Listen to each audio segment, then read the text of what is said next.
Good morning. The November 25th, 2020 meeting of the Board of Estimates is now called to order.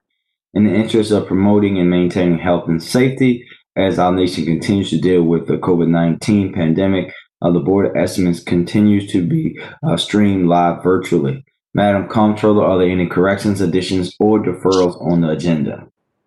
Yes. Please note the following deferrals. Page 14, item 1, B50006094, group number 1, SUVs, medium and heavy duty vehicles. A protest was received from Tyrex Utilities, Inc., and it is being deferred until December the 16th, 2020. Please note also page 115, item 2, B50006095, group number 2, SUVs, medium and heavy duty vehicles. A protest was received from Tyrex Utilities, Inc., and it is also being deferred until December 16th, 2020. Please note that we are moving from the routine to the non-routine. Page 92, Department of Audits, Department of Transportation Biennial Financial Audit Report, fiscal years ending June 30th, 2019 and 2018. Please note the following abstentions. The Honorable Mayor Bernard C. Young will be abstaining on page 78, item 2, pages 83 through 87, page 89, item 3. Please note that the Honorable President Brandon Scott will be abstaining on page 78, item 2, pages 83 through 87, page 89, item 3. Please note that the Honorable Comptroller Joan Pratt will be abstaining on pages 7 and 8, page 9, page 83, Council Bill 20-0579 only. Also, please note that Acting Solicitor Mrs. Dana Moore will be abstaining on page 57, item 2. Also note Acting DPW Mr. Matthew Garbar. There are no abstentions. Thank you. Thank you, Madam Comptroller. I would direct the board's attention to the memorandum from my office dated November 23rd, 2020, identifying matters to be considered as routine agenda items together with any corrections and additions that have been noted by the Comptroller. I will entertain a motion to approve all the items contained on the routine agenda. Good morning, everyone. Mr. President, I move approval of all of the items on the routine agenda. I second. All those in favor say aye. Aye. All opposed say nay. The motion carries. The routine agenda items have been adopted. The first item on the non-routine agenda can be found on page 92, Departments of Audit Report, Department of Transportation. We will hear from the City Auditor, followed by the department. Mr. Auditor, the floor is yours. Good morning, Mr. President, Mr. Mayor, Madam Comptroller, and the members of the Board of Estimates. My name is Josh Pash. I am the City Auditor. I am here today to present the biennial financial audit for the Department of Transportation. I'd like to start by thanking the Department of Transportation personnel and the audit team on their work on this audit. The objective of this audit was to express opinions on the agency's cash basis financial statements. The scope of our audit is fiscal years 2019 and 2018. We have issued an unmodified audit opinion for all financial statements except for the Capital Projects Fund, which was given a qualified opinion. The unmodified opinion, in our opinion, except for capital projects, the financial statements present fairly the revenues collected, expenses paid, and the balances reported for governmental activities of the agency for the years mentioned, according to the cash basis accountant. For the qualified opinion, we noted that the basis of our opinion is that management overspent capital projects, did not close out capital projects timely, and over budgeted capital project award received. Accordingly, the agency has significant negative cash balances in its capital project funds for 2019 and 2018. During our audit, we also reviewed internal controls, and we found 2 control deficiencies. The first one was regarding payroll controls. And we noted that the agency needs to improve its compliance with certain city policies and procedures.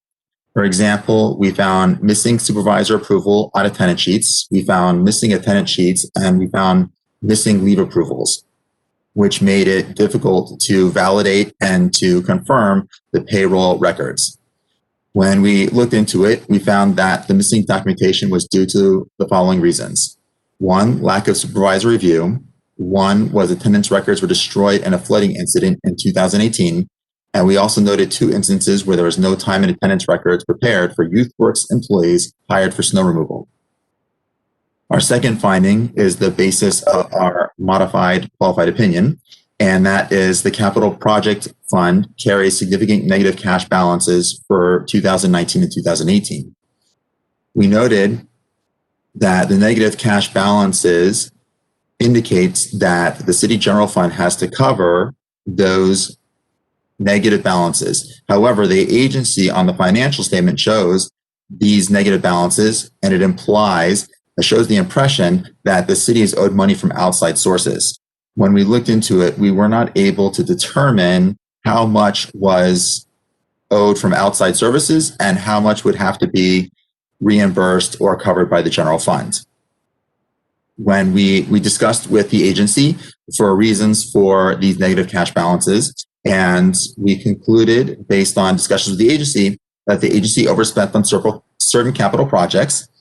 We also noted that the agency did not close out capital projects timely, and in federally funded projects, to send the final bill, you have to close out the project. So the final bills were not always sent. And then we also noted that the agency over budgeted the actual award received, which when they were doing the project, they spent up to the budget, which exceeded the revenues that were finally approved. And this was due to the budgets being made a year or 2 ahead of time before the project awards were completed. We also followed up on 2 prior period findings, and the management action plans for both were found to be implemented. That concludes my presentation. Thank you, Mr. Auditor. Any questions from board members for the auditor? Seeing none, Director Sharkey, the floor is now yours. You're on mute, Mr. Director.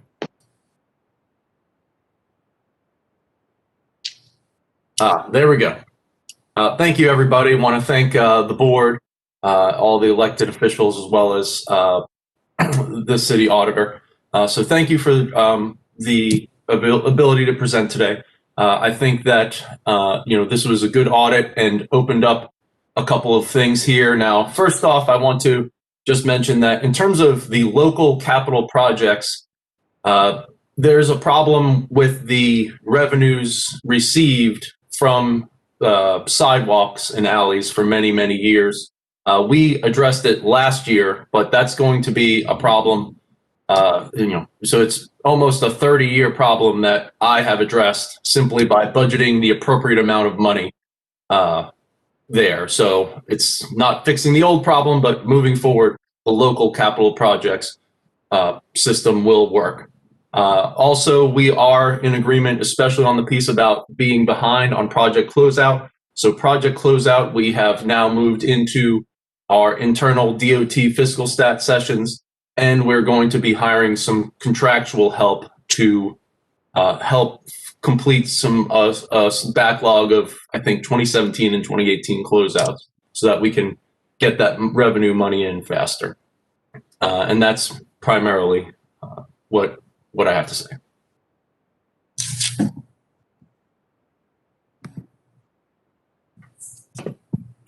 Thank you. Any questions from the board members, Madam Comptroller? No, thank you. Thank you, Mr. Director. The audit report has been noted. Madam Comptroller, do you have any remarks that you would like to make today?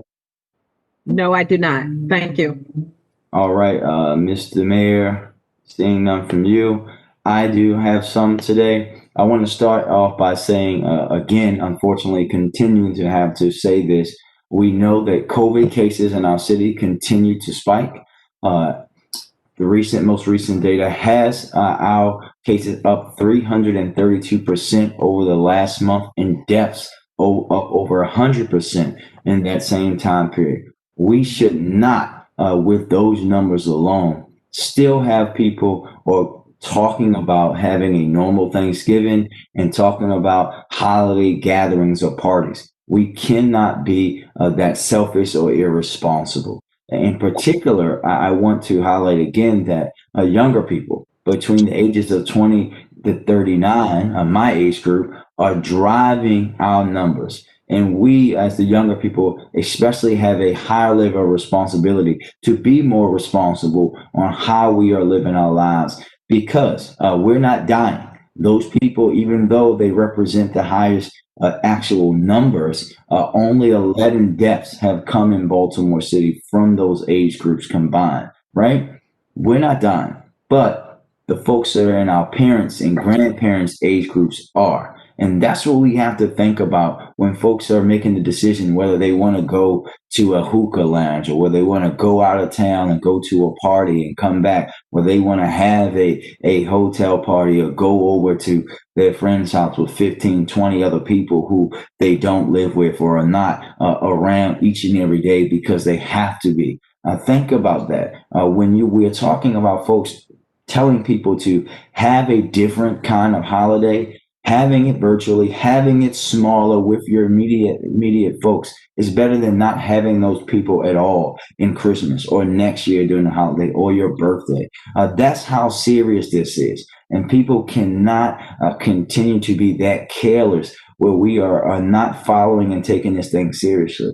Next year will be here. The vaccines are coming, but we have to right now continue to practice physical distancing, make sure that people are wearing their masks, make sure you're washing your hands, and being more responsible with the way that we live our personal lives. It's very important that we don't and trying to get ahead and not see the spike continue to go. And I want that to be heard and be very clear about that. We cannot have folks killing folks, really, literally, with COVID because we're not being responsible. I also want to highlight something very important in how we're going to deal with the pandemic of gun violence in Baltimore. This morning, the board, we just approved a grant agreement between MOCJ, BPD, the State's Attorney's Office, Northeastern University to initiate a group violence reduction strategy over the next 3 years. This is a model that I believe in and one that I want everyone to understand. We know, unfortunately, we hit the 300 murder mark again this year. We know that 270 of these homicides were committed with guns.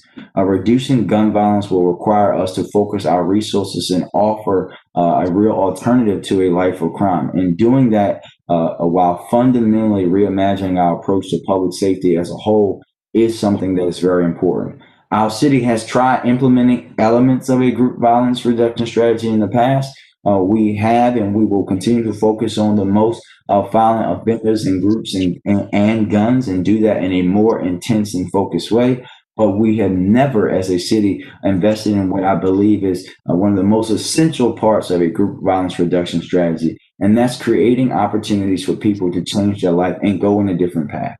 When someone raises their hand and says, I want out of this life, we need to be able to respond as a city. That means engaging our grassroots organizations and service providers that are doing the work on the ground and truly building the foundation of public safety in our neighborhoods and doing it in a holistic way that allows people to go from being on the opposite side to being people who are committing themselves to changing their lives and being a better part of their community. When violence in Baltimore results from generational trauma, all the things that we know, lack of opportunity, decisions that have been made by people, generations of underinvestment, every factor that we know contributes to violent crime, we know that we have to focus our efforts and that we'll never be able to just simply arrest or prosecute our way out of this problem. And that's what a group violence reduction strategy does. It allows us to continue to focus in on the people who are committing the violence,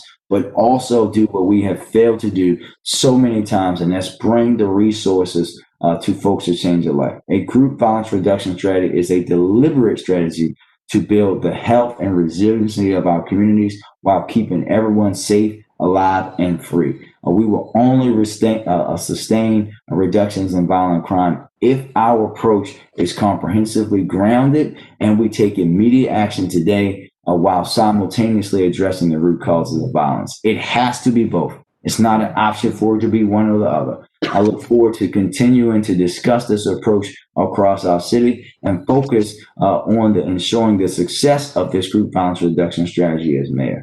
Thank you. Hi, Mr. Mayor. Hi, Mr. Yes. President. Yeah, I just wanted to wish everyone a happy Thanksgiving. And as you Yes, said, ma'am. please be safe. So happy Thanksgiving, everyone. Thank you. And you too, everyone, and to everyone listening and to the members of the board, have a great and happy Thanksgiving. And as there's no more business before the board, we will recess until bid opening at 12 noon. We will reconvene December 3rd, 2020. Thank you. Okay, good afternoon. The Board of Estimates is now in session for the receiving and opening of bids as part of the overall effort to limit transmission of the COVID-19 virus. The Board of Estimates is conducting bid openings virtually. Members of the public can call in to listen to bid openings live by calling 443-984-1696 and entering access code 0817325. Board of Estimates meetings are broadcast live on Charm TV, Channel 25 on Comcast Cable in Baltimore City. Meetings are also streamed on the internet at www.charmtv.baltimore.com/watch-live. The Board of Estimates will continue to conduct bid openings virtually while the state of emergency declared by the Mayor of Baltimore and the Governor of Maryland remains in effect. I have one addendum to note. Bureau of Procurement B50005740, Baltimore City building demolition is canceled. The solicitation will be revised and reissued at a later date. Thank you. And I'd just like to say, everyone have a safe and happy Thanksgiving. And this meeting is adjourned until Wednesday, December the 2nd. Yes. Thank you. Happy Thanksgiving, everyone. Happy Thanksgiving. And to each of you. Thank you very much. I've got some documents to